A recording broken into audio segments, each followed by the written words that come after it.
우리 다 같이 사도신경으로 신앙 고백하심으로 12월 2일 새벽 예배를 하나님께 드리겠습니다. 나는 전능하신 아버지 하나님 천지의 창조주를 믿습니다. 나는 그의 유일하신 아들 우리 주 예수 그리스도를 믿습니다. 그는 성령으로 잉태되어 동정녀 마리아에게서 나시고 본디오 빌라도에게 고난을 받아 십자가에 못 박혀 죽으시고 장사된 지 사흘 만에 죽은 자 가운데서 다시 살아나셨으며 하늘에 오르시어 전능하신 아버지 하나님 우편에 앉아 계시다가 거기로부터 살아있는 자와 죽은 자를 심판하러 오십니다. 나는 성령을 믿으며 거룩한 공교회와 성도의 교제와 죄를 용서받는 것과 몸의 부활과 영생을 믿습니다. 아멘.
하나님 말씀은 여호수아 11장 16절에서 23절까지 말씀입니다.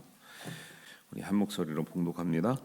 여호수아가 이같이 그 온 땅 곧 산지와 온 네겝과 고센 온 땅과 평지와 아라바와 이스라엘 산지와 평지를 점령하였으니 곧 세일로 올라가는 한락산에서부터 헤르몬산 아래 레바논 골짜기에 바알갓까지라. 그들의 왕들을 모두 잡아 쳐 죽였으며 여호수아가 그 모든 왕들과 싸운 지가 오랫동안이라. 기브온 주민 히위 족속 외에는 이스라엘 자손과 화친한 성읍이 하나도 없고 이스라엘 자손이 싸워서 다 점령하였으니 그들의 마음이 완악하여 이스라엘을 대적하여 싸우러 온 것은 여호와께서 그리하게 하신 것이라. 그들을 진멸하여 바치게 하여 은혜를 입지 못하게 하시고 여호와께서 모세에게 명령하신 대로 그들을 멸하려 하심이었더라. 그때에 여호수아가 가서 산지와 헤브론과 드빌과 아납과 유다 온 산지와 이스라엘의 온 산지에서 아낙 사람들을 멸절하고 그와 또 그들의 성읍들을 진멸하여 바쳤으므로 이스라엘 자손의 땅에는 아낙 사람들이 하나도 남지 아니하였고 가사와 가드와 아스도데만 남았더라.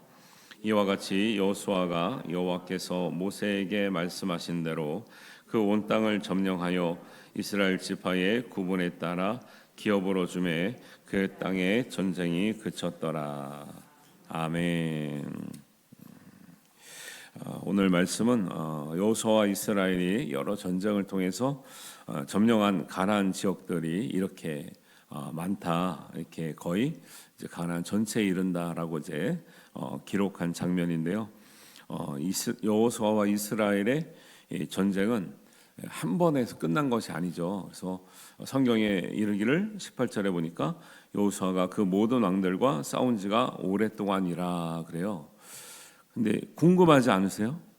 오랫동안이라는데 몇 년일까? 저는 궁금하더라고요.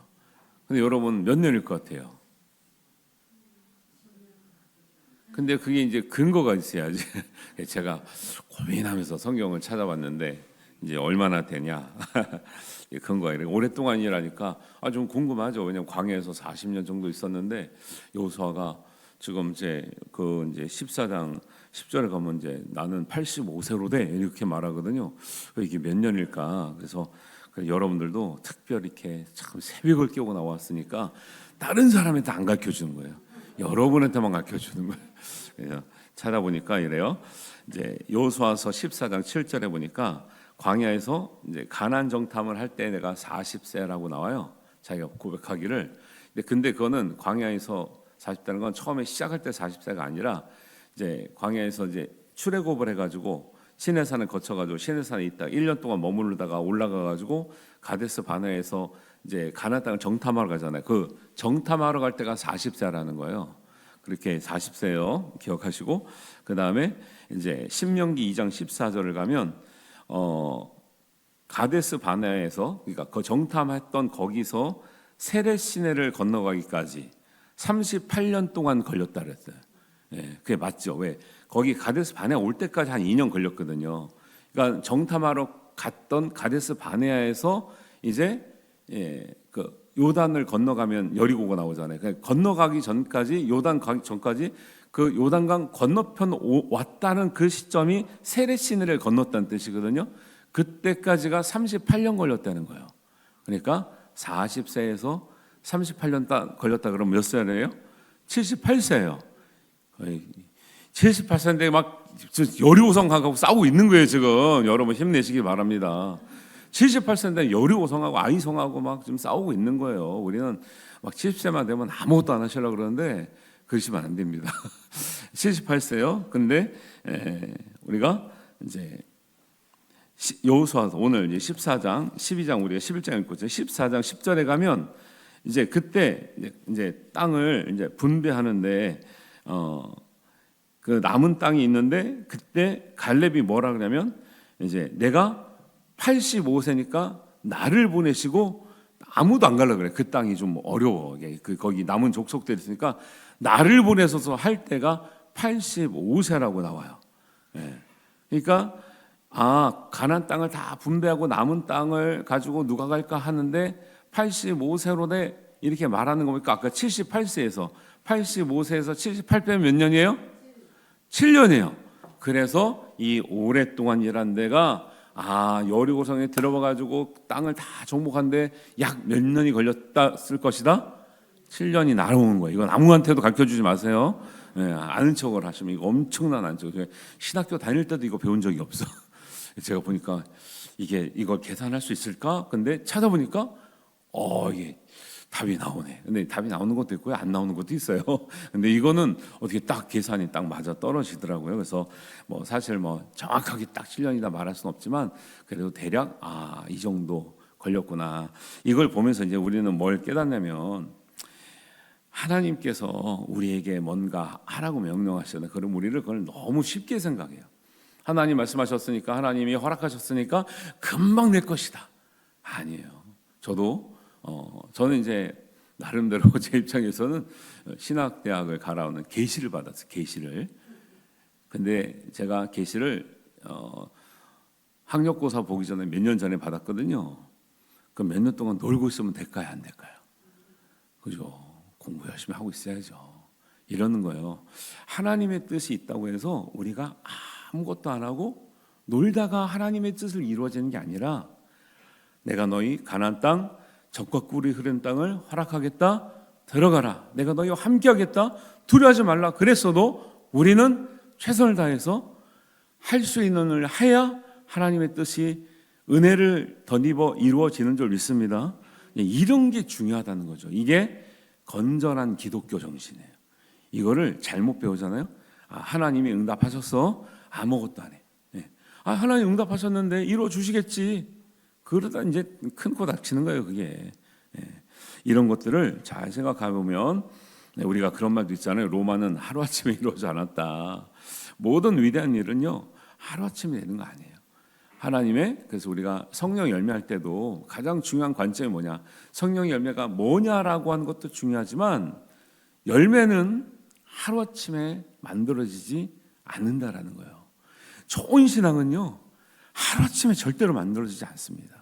엄청난 큰 은혜를 받았다, 엄청난 응답을 받았다, 엄청난 은사를 받았다, 절대로 하루아침에 이루어지지 않습니다. 우리가 평생을 통해서 말씀과 기도로 우리가 정말 최선을 다하며 살아가고, 은혜를 힘입을 때 하나님의 바라시는 우리 온전한 예수님을 닮은 성품이 이루어질 줄로 믿습니다. 이런 것들도 보세요. 우리가 여리고성, 오늘 여리고성 치고 내일 아이성 치고 내일 모레 또 뭐 어디 족속 치고 해서 일주일 만에 끝났겠구나. 일주일 아니죠. 여리고도 일찍 걸렸으니까 한 2달 만에 끝났을 것 같잖아요. 안 그렇다는 거죠. 오랫동안이라는 말이 최소 7년을 걸렸다라고 할 때, 우리가 이 가나안 땅에 보세요. 가나안 땅에 들어와서 정복한다면 7년 걸렸고요. 그 광야에서 몇 년 걸렸어요? 40년 걸렸잖아요. 40년 걸렸어요. 싸워서 이기는 기간보다 싸우기 전 기간이 더 많이 걸리는 거예요. 우리가 대표 선수들 보세요.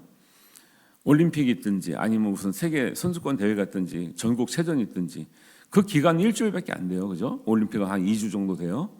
그걸 준비하기 위해서 몇 년 준비한다? 4년이요? 아니요. 4년은 국가대표로 올라가는 수준에 있어서 4년이고요. 몇 살부터 운동해요? 10대 때부터 운동. 10대 때부터 피땀 흘려 해가지고 동네에서 1등하고 그 도에서 1등하고 전국에서 1등하고 쟁쟁한 선도라고 그냥 팍 터지게 해가지고 뽑혔어도, 요번에 금메달 땄다 그러면 4년 후에 금메달 자동으로 또 따져요, 안 따져요? 안 따져요. 인생이라는 게 그런 거예요. 그리고 다 딴 사람들은 뭐예요? 이게 내 이름으로 했다, 은혜로 됐다 그래요? 다 은혜로 됐다 그러죠. 왜? 그게 내가 장담할 수 없는 불안감, 아무도 최선을 다했다고 해서 내가 당연히 딸 것이라고 여길 수 있는 사람이 아무도 없다라는 거예요. 인생은 그렇기 때문에 우리의 최선과 하나님의 은혜가 덧입혀져야 정말 역사가 일어날 줄로 믿습니다. 이게 건강한 기독교 신앙인데, 이걸 잘 못 배우면요, 요행을 바라고 있는 거예요. 요행을. 그래서 로또 사지 말라고 하는 거예요. 로또를 사도 당첨돼가지고 한 11점 막 몇십억 내면 얼마나 좋겠습니까? 그런데 그럼에도 불구하고 사지 말라는 이유가 요행을 배우면 안 된다라는 거예요. 로또가 나쁘다는 소리가 아니에요. 자꾸 그런 걸 통해서 요행을 배우게 되고 요행을 기대하게 되고 내가 땀 흘려 일하는 이런 것들이 자꾸 간과되니까, 이런 차원에서 하나님의 신앙을 믿는 우리들은 정말 건강한 신앙, 건전한 성경관, 건강한 인간관, 건강한 세계관, 이런 걸 잘 배워야 된다는 거죠. 그래서 제가 말씀드리는 것 가운데 예수님이 육신의 일을 나쁘게 얘기하지 않는다는 거죠. 우리는 어떻게 보면 육적인 일은 되게 막 금기시하고 부정적으로 얘기하고, 그래서 제가 가끔 말씀드리잖아요. 수도원에서 육신이 고통받을수록 영이 깨끗해진다, 이런 관점을 가지고 있었어요. 근데 그렇게 해보니까 되더라는 거예요, 안 되더라는 거예요? 안 되더라는 거예요. 육신이 괴로워도 죄는 또 생각이 나더라는 거예요. 그래서 수도원이 한창 정말 경건하려고 애쓰려고 하는 사람들이 모여서 한창 이렇게 번성했으나, 지금은 사그라드는 이유가 이제 그런 것들이, 인간의 이 죄의 문제는 단지 육신이 괴로워서 깨끗해지는 게 아니라는 거예요. 그리고 예수님도 따라오는 백성들이 배고플 때, 줄일 때 불쌍히 여겨서 먹고 가라 그러시죠. 12 강조리가 남도로 먹이시고 보내셨지, 배고픈데 야 기도 많이 하면 배가 왜 고파 이러지 않았다라는 거예요. 불쌍하게 여기시고 먹이시고, 측은히 여기시고, 마지막 만찬도 식사하시면서 같이 나누시고, 나를 기념하라. 얼마나 인상에 남아요. 같이 밥 먹는 거 인상에 많이 남잖아요. 같이 식사 자리예요. 그게 마지막 만찬이. 마지막 만찬하면서 나와 마지막으로 가장 의미 있는 식사를 했던 그때를 너희가 기억하라, 이렇게 말씀하시는 거죠. 그래서 건강한 균형 있는 신앙을 배워서 하나님의 은혜를 덧입고 정말 은혜를 누리며 승리하는 우리 모든 성도님 되시기를 주님의 이름으로 축원합니다. 읽다 보니까 또 이제 기브온 사람들의 얘기가 나와요. 19절에 보니까 기브온 주민 히위 족속 외에는 이스라엘 자손과 화친한 성읍이 하나도 없었다. 기브온 사람들의 이야기가 앞에 나왔잖아요.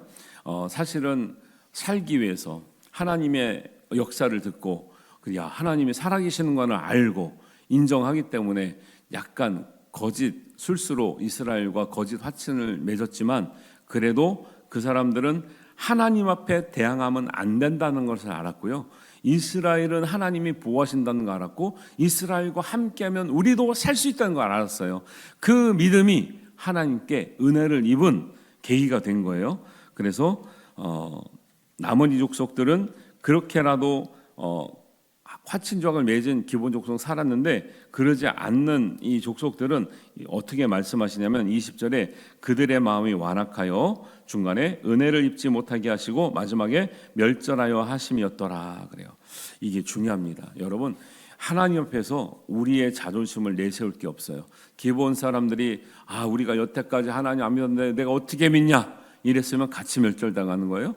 그런데 그래도 하나님이 살아계시대, 하나님 역사하시면 이스라엘처럼 된대, 그리고 그들이 우리를 치러오는데 우리도 죽을 수 있어, 살려면 그 하나님 믿어야 된대, 그 믿자, 우리가 화친족을 믿자고 할 때 그들은 은혜 받고 구원받는 백성이 된 줄 믿습니다. 우리가 그 전까지 불교 믿었죠. 저도 어릴 때 절에 가봤어요. 그리고 맨날 제사 지냈죠. 그거 우리가 뭐 몇백 년 동안 몇천 년 동안 무슨 민족인데 이것 따졌으면요 구원 못 받고 사는 거예요. 그런데 하나님이 계시다는구나. 교회 가면은 구원을 받는데, 예수님이란 분을 믿으면 우리가 복된 삶을 살게 되는데, 어쨌거나 그 말씀을 믿고 따라 살아서 오늘과 같은 은혜를 누리고 사는 줄 믿습니다. 이런 것들이 하나님 앞에 귀한 은혜라는 거죠. 그래서 여러분, 어떤 경우에서든지 어떤 이유에서든지 은혜를 입지 못하면 성경대로 말씀드립니다, 멸절당하는 거예요. 은혜를 입지 못하면 그 결과는 죽음이에요. 왜? 은혜를 입었다는 건 죄 용서를 받고 구원을 받았다라는 거예요. 은혜를 입는 게 그냥 죄랑 상관없이 그냥 좋게 산다는 게 아니라, 죽을 죄인인데 예수님 믿어서 은혜를 받고 죄 용서를 받아 구원을 받고 영생을 얻었다라는 거예요. 이렇게 안 되면 멸절당하는 거고요, 죽음을 당하는 거예요. 그래서 하나 앞에는 우리 자존심을 내세울 이유가 하나도 없고요, 하나 앞에는 어떻게든 은혜를 사모하고 은혜를 입는 우리 성도님 되시기를 바랍니다. 교회 나올 때 똑같아요. 사람들이 내 생각으로, 예를 들면 이렇게요, 우리 성경대로 말씀하니까 제가 부족하기도 하고 성도들이 부족하기도 하고 교회가 부족하기도 해요. 그럼에도 불구하고 어쨌든지 나왔으면 여러분 은혜 받아야 돼. 은혜 못 받는 건 목사님 탓, 교인 탓, 누구 탓, 교회 이렇게 말할 수가 없는 거예요. 결국 은혜 못 받으면 누가 죽냐? 내가 죽는 거예요. 평소에도 마찬가지고. 그래서 이런 것들을 정말 말씀대로 우리가 잘 생각할 필요가 있어요. 근데 은혜 못 받는 사람들은 다 이유가 있어. 누구 때문에, 뭐 때문에, 뭐 하여튼 그래요. 안타까운 거예요. 은혜 받는 데는 이유가 없어요. 은혜 받아봐요. 진짜 설교를 죽서도 은혜가 된다니까요. 제가 기도 날 때 그랬어요. 은혜가, 내가 기도 많이 하고 은혜가 되잖아요. 어떤 말씀을 보고 어떤 이야기를 또 다 은혜가 돼, 진짜. 근데 그러다 은혜 떨어지잖아요. 아무리 유명한 목사님 말씀 들어도 은혜가 안 돼. 여러분 은혜를 사모하시길 바랍니다. 은혜 안 받으면 내가 정말 죽는다는 심정으로 정말 그렇게 사모해야지, 자꾸 교회 와서 은혜 못 받을 이유를 찾으시면 안 돼요.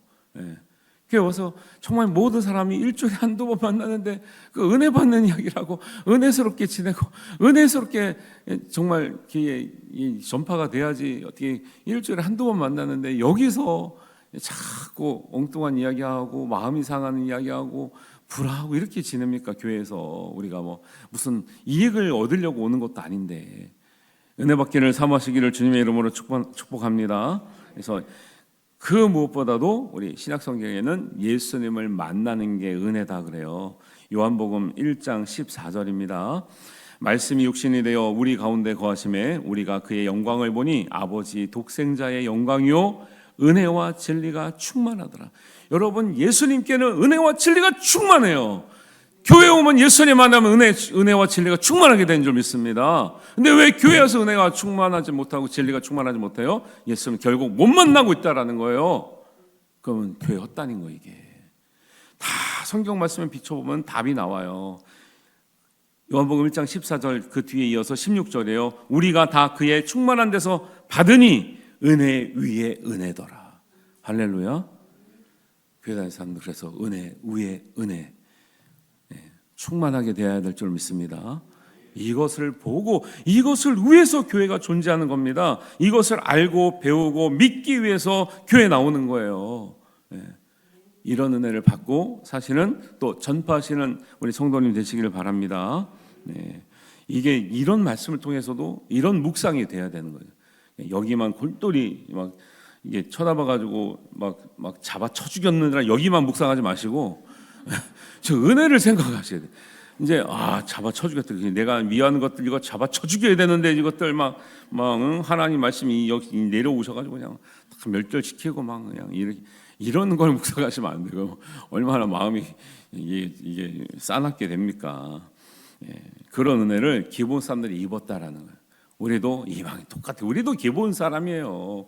우리 뭐 무당 섬기고 불교 믿고 막 유교 믿고 막 그렇게 안 살면 죽는 것처럼 했는데 지나고 보니까 얼마나 우리가 잘못 믿었는지, 얼마나 무지했는지 모르잖아요. 얼마나 미신을 믿었는지, 말도 안 되는 것들 돌과 나무에다 얼마나 빌고 막 그랬는지요.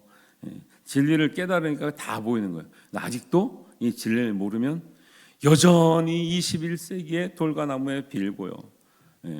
행운을 빌고요. 뭐 어디서 행운이 오냐고, 어디서 도대체. 그냥 그런 걸 믿고 사는 인생이 되면 안 되고요. 은혜를 입고 사는 인생 되시기를 주님의 이름으로 축원합니다.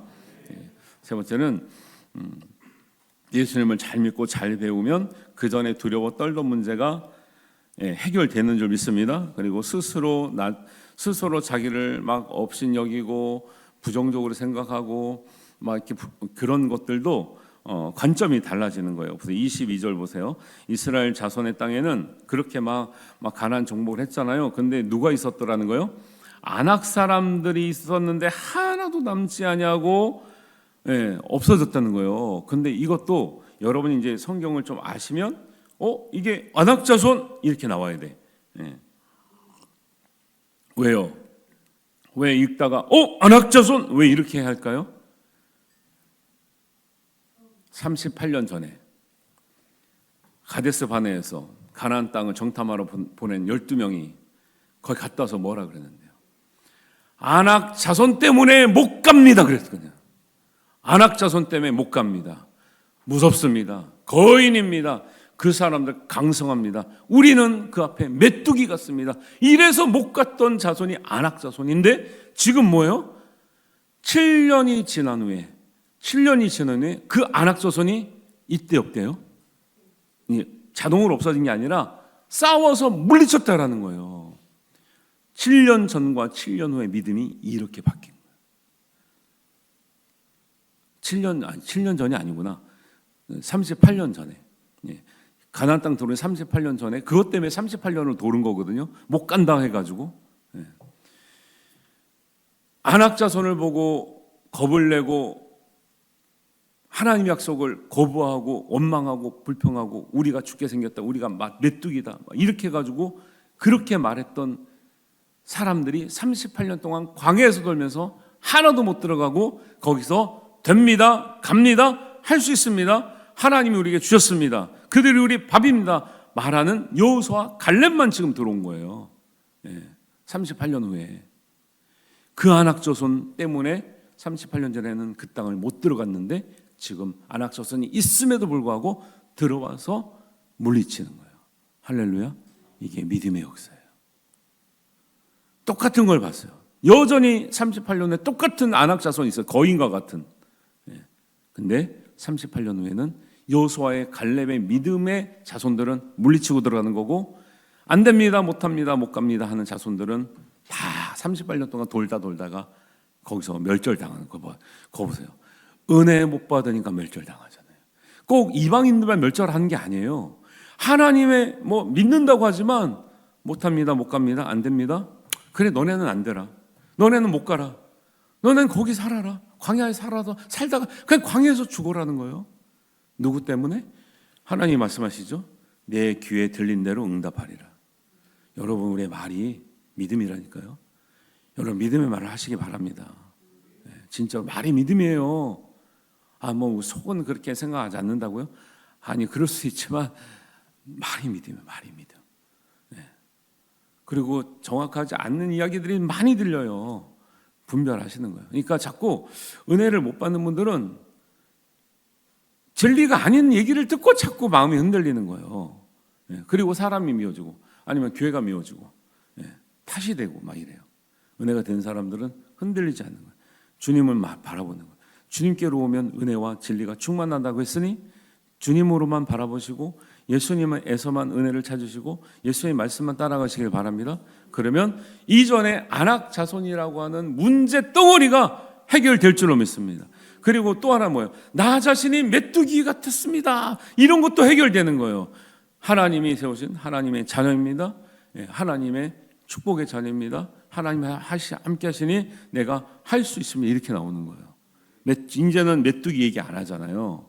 똑같은 안악자손 앞에서 이런 역사가 있고요. 이 마지막에는 이렇게 할 수 있었던 여호수아의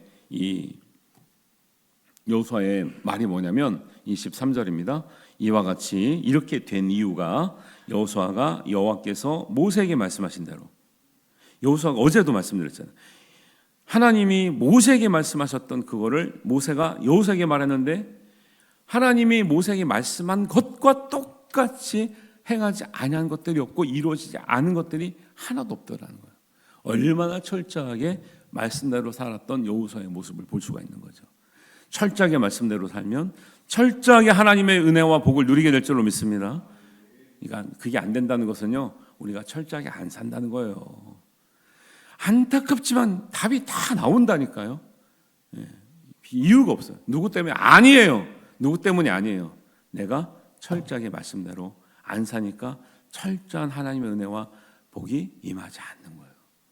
철저하게 말씀대로 살면 철저한 하나님의 은혜, 약속하신 모든 은혜와 복이 함께 하실 줄로 믿습니다. 이 믿음을 가지고 여호수아처럼 말씀대로 승리하시기를 주님의 이름으로 축복합니다. 하나님 아버지 은혜를 감사합니다. 오늘 말씀을 통해서 우리가 정말 하나님의 우리의 최선 위에 하나님의 은혜를 덧입혀 주시는 그 말씀과 또 우리의 모든 것을 내려놓고 하나님을 믿었던 기본 사람들의 은혜 받음과 또 그전에는 우리 문제 앞에서 뒤돌아서고 실망하며 낙심하고 포기했던 안악자손 앞에서 이제는 믿음의 세대가 되어서 안악자손을 두려워하지 아니하고 나 자신을 초라한 인생이라고 생각하지 아니하고 하나님의 용사라 생각하고 그들을 물리쳤던 이런 여호수아와 이스라엘 바뀌었던 믿음의 세대로 바뀌었던 이스라엘 백성들의 이 행적들을 보면서 우리도 그 믿음을 배우기를 원합니다. 철저하게 말씀대로 살아서 하나님 말씀에 약속하신 모든 은혜와 복을 누리는 우리 성도들 되게 하시고 또 정말 은혜 위에 은혜로라고 하시는 그 은혜와 진리가 충만케 하여 주시옵소서. 이런 믿음과 은혜를 가지고 오늘 하루와 또 앞으로는 남아있는 우리의 모든 삶이 은혜와 진리 가운데 충만하며 승리하는 인생 되게 하실 줄로 믿습니다. 감사드리오며 예수님의 이름으로 기도하옵나이다. 아멘. 하늘에 계신 우리 아버지, 아버지의 이름을 거룩하게 하시며 아버지의 나라가 오게 하시며 아버지의 뜻이 하늘에서와 같이 땅에서도 이루어지게 하소서. 오늘 우리에게 일용할 양식을 주시고 우리가 우리에게 잘못한 사람을 용서하여 준 것 같이 우리 죄를 용서하여 주시고 우리를 시험에 빠지지 않게 하시고 악에서 구하소서. 나라와 권능과 영광이 영원히 아버지의 것입니다. 아멘.